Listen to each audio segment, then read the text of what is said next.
Hello, New York Giants fans, and welcome to a new edition of the Valentine's Views podcast here on Big Blue View Radio, part of your SB Nation family of podcasts. Please like, share, and subscribe if you're watching us on YouTube, and subscribe wherever you listen to podcasts across the Big Blue View Radio network.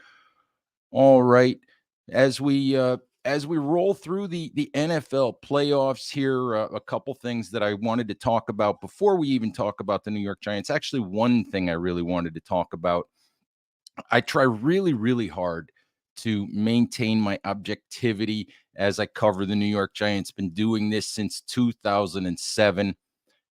Can't do it well if I lead with the fan card. If I lead with my heart all the time, I have to try to maintain objectivity. I have to try to maintain professionalism to do this well and to give you guys the best information that I can. But I have to admit that there is a big part of me that is gleeful this morning as the Dallas Cowboys and their fan base squirm after being embarrassed by the Green Bay Packers on Sunday, 48-32.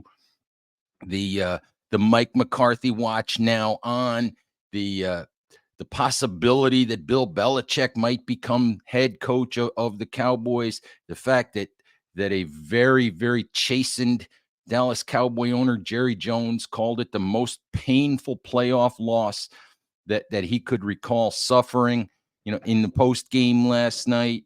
The fact that the Cowboys are the first team since the merger in 1970 to win 12 games, 3 seasons in a row, and not make a championship game. I can't help it, but there's a big part of me that feels really, really good that the Dallas Cowboys and their fan base are squirming this morning after yet another disappointing loss. I've said for years that the Cowboys always manage to underperform expectations and to underperform what their talent level says that they could or should be, and they have done it yet again, and I can't help it. I feel good about that this morning. I'm enjoying watching the Cowboy fan base and Cowboy ownership suffer a little bit today. Can't help myself. The entitlement of the Cowboy fan base, despite the fact that they really haven't won anything since 1995, really, really grates on my nerves sometimes. So I'm enjoying the fact that the Dallas Cowboys are one and done in the playoffs, and once again wondering what the heck happened, and looking at potential changes to start over. The only thing that will be better is if the Tampa Bay Buccaneers bounce the Philadelphia Eagles from the playoffs tonight in the final game of Super Wild Card Weekend. So looking forward to that, and will admit that I have my fingers crossed that the Buccaneers manage to knock off the Eagles on Monday night. Anyway, let's move on from that little bit of gleefulness, and let's talk about your New York Football Giants, and let's talk about their ongoing search for coaches to fill several openings in their coaching staff. Openings, of course, caused by the firings of several coaches: Wink Martindale, Bobby Johnson, Wilkins brothers. The fact that a couple of coaches, running backs coach Jeff Nixon, strength and conditioning coach Craig Fitzgerald, moved on to other opportunities. And one thing that I will say, the Giants hired Carmen Brasillo from the Las Vegas Raiders to fill the offensive line coach role. Have heard nothing but good things about Brasillo. I'm looking forward to the opportunity to talk to some other people about Brasillo, trying to arrange a podcast interview for you guys with someone from the Locked On Raiders podcast to give you guys even more information about the Giants' new offensive line coach Brasillo, of course, coming from the Raiders. But what I really wanted to say is that one of the things that I'm happy about in terms of we've been hearing about coaching interviews being set up. There's a lot of flux in the coaching community right now. We still don't know who a lot of NFL teams are going to hire as their head coaches. Several teams without coaches right now. What makes me feel good right now is that the Giants, with Brian Daboll returning for year 3, the Giants are moving quickly to identify and interview coaches that they're interested in. With so many other teams in flux, with so many other teams not having a head coach, there's some opportunity for the Giants here to have their pick of the assistant coaches that they really want, and they are taking advantage of it. They moved very, very quickly to hire Carmen Brasillo from the Raiders. Brasillo had connections, was obviously hired in Las Vegas by Josh McDaniels, who had connections to the Patriots, of course, where Brian Daboll also has connections. So you kind of connect the dots, and the Patriots, McDaniels, Daboll connection, even though Daboll had never worked directly with Brasillo, I would assume had a lot to do with the fact that Brasillo is now the Giants offensive line coach. We've seen the Giants interview a couple of defensive coordinator candidates. Shane Bowen, who is defensive coordinator of the Tennessee Titans, has been in that role for the last couple of seasons. Denard Wilson, who's the defensive backs coach for the Baltimore Ravens. Interesting situation for the Giants at the defensive coordinator spot. And I wrote about this on Sunday at Big Blue View. Really interesting situation because Brian Daboll heading into his 3rd year, there will be pressure on Daboll. I wouldn't necessarily say he's on the hot seat, but he will be if things don't go well. And interesting situation here for Daboll. Really critical hire at defensive coordinator. And it will be interesting to see if Daboll is willing to hand that role to someone like Wilson, who has never been a defensive coordinator, who has never called defensive plays, who has never installed or built his own defensive scheme. Or, and I'm not saying he would directly hire Bowen, or if he would hire someone like Bowen who has done the job before. To my thinking, I would guess that Daboll and the Giants would prefer someone who has done the job before. Brian Daboll's strength is on the offensive side of the football. That is where he should be spending most of his time, most of his energy, especially considering the way that the offense performed in 2023, and adding the possibility that there could be a highly drafted young quarterback in the Giants quarterback room in 2024. You would think that Daboll would want to focus his attention and his effort primarily on the offensive side of the ball. So my my gut feeling, my guess is that he would probably prefer to hire someone who has done the job before, who he knows he can basically turn the defense over to, and not have to put a lot of his time and effort into overseeing a first-time coordinator. So we'll see how it goes. I mean, the other factor is the Giants are a 3-4 base or a multiple based front.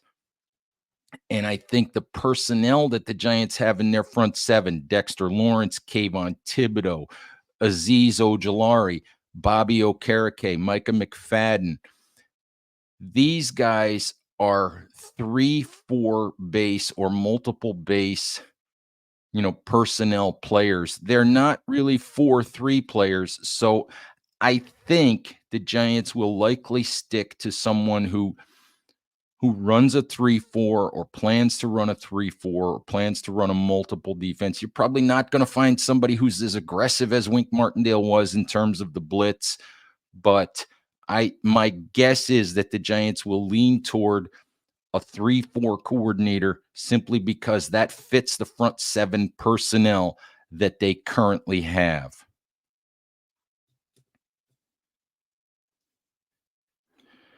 All right, want to talk about a couple of the other openings. The Giants have been connected to a couple of coaches for the running backs coach position. Joel Thomas, who's had that job in New Orleans since 2015, and Tony Dews of the Tennessee Titans, who has was running backs coach for the Titans from 2018 to 2022, and then coached tight ends for Tennessee in 2023. Dews has a really, really interesting resume in that he began his coaching career, I think, in 1998, and has coached on the defensive side of the ball. He's coached special teams. He's coached pretty much every position that there is to coach, with the exception of quarterbacks. So he has a very well-rounded resume. The Giants may look at him initially, for the running backs coach position, but if you're able to hire someone like Tony Dews, maybe that gives you flexibility as you move along to to hire other people, to move dues to other positions if needed. So really interesting interview for the Giants in Tony Dews. So I'm curious to see how that goes. And Joel Thomas has been in that role as running backs coach for New Orleans since 2015, through the tenures of both Sean Payton and Dennis Allen in New Orleans. So obviously, this is a man who's good at what he does, respected in New Orleans, respected throughout the league. So a couple of interesting names connected to the Giants running backs coaching position. Special teams, if you've seen the report at Big Blue View, if you've been following our tracker, you know that the Giants have been sort of running into some resistance. They have requested interviews with three separate candidates for the special teams coordinator job after firing Thomas McGahee. The Giants have to this point been denied permission to talk to any of the candidates they have been interested in. And this is how the NFL works. If if a coach is requested for an interview by another team, and that position that they're interested in is a promotion, position coach to coordinator, coordinator to head coach, the team that person works for cannot deny permission for that coach to interview. If it is a lateral position, teams can deny permission to interview. And a lot of times, what happens is when teams fire head coaches or lose head coaches, the assistant coaches are still under contract. Oftentimes, they don't get fired right away. Oftentimes, they're kept on partially to keep things working inside the organization for a period of time, also partially to give whoever the new head coach becomes an opportunity to interview and keep that person, especially if it's a coach or coaches that an organization really likes. So the Raiders, for example, in limbo with interim head coach Antonio Pierce not being given the full-time job yet, searching for a GM and all of that, the Raiders are giving their coaches, including Antonio Pierce, permission to interview for other jobs. Brasillo interviewed with the Giants and got hired. So some teams are denying that permission. The Tennessee Titans are allowing it. That is how Titans fired Mike Vrabel as head coach. The Giants have now looked at two of their assistants for potential roles on their staff. Other teams deny that permission, and it is absolutely within their purview, within their right to do that.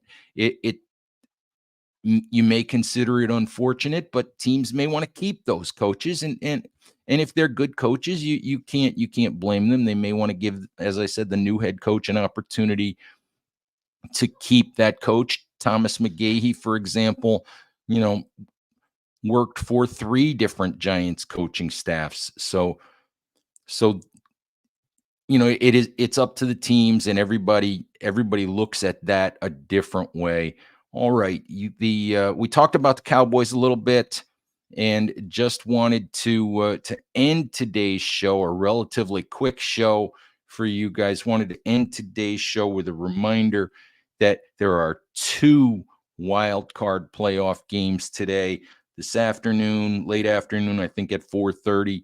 Pittsburgh Steelers at Buffalo Bills in a very, very snowy Orchard Park, New York.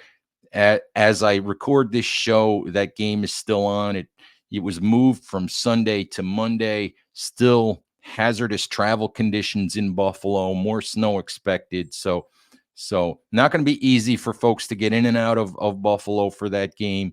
But that game, as I record this, is still scheduled for this afternoon. And of course, tonight game that I mentioned earlier, Eagles at Buccaneers, and we'll see how that goes. We'll see if the NFC East still has some representation in the playoffs after Monday night. So, Giants fans, enjoy those games on your Monday. Enjoy the rest of your day. Thank you, as always, for listening. Please remember to check out Big Blue View across all its platforms, our website, Instagram, Facebook, Twitter. You can find me on X at ed.valentine. Instagram, you can find us. You can find us there. You can find us as you know, on YouTube as well. Check out all of our content there. Wherever you want to look for Giants information, with the exception of TikTok, where yours truly just can't go at this point. But anywhere else that you want Giants information, you can find a Big Blue View platform to give you some. So please check them all out. Thank you, as always, for listening. Please stay safe out there. Take care of each other, and we'll talk to you soon. Bye bye.